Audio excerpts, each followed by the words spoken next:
Hello mga kabayan, andito tayo ngayon at bago itong update natin mga kabayan sa 2024. Kung sino mga kabayan natin na gustong magbakasyon papunta sa ating bansa sa Pilipinas o ang pabalik kung saang bansa kayo nakatrabaho o na destino mga kabayan. Ito ang arrival at saka departure mga kabayan. Ito ang bagong requirements nila mga kabayan at walang ka-hassle-hassle mga kabayan.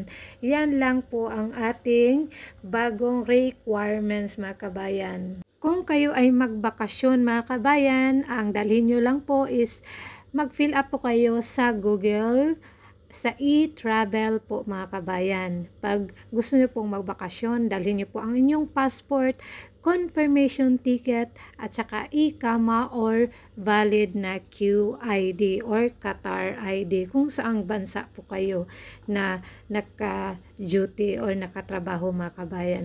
Kung ikaw naman ay pabalik galing bakasyon, ang dalhin mo lang po mga kabayan ay wala pong iba, e-travel pa rin mga kabayan for pabalik dito kung saang bansa ka pumunta, passport, confirmation ticket, QID mo mga kabayan, OAC or balik manggagawa at saka yung at employment contract mga kabayan. Wala na pong ibang dadalhin.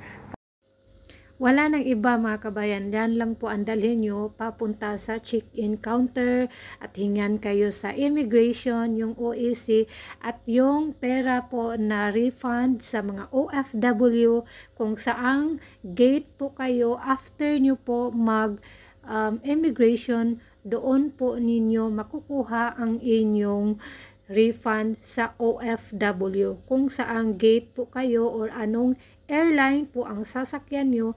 Gaya sa akin mga kabayan is sinasakyan ko Gulf Air. Kung anong sasakyan nyo mga kabayan, doon po kayo sa gate na pinakamalapit nyo, doon po ang refund ng mga OFW. Bye! See you on my next vlog mga kabayan.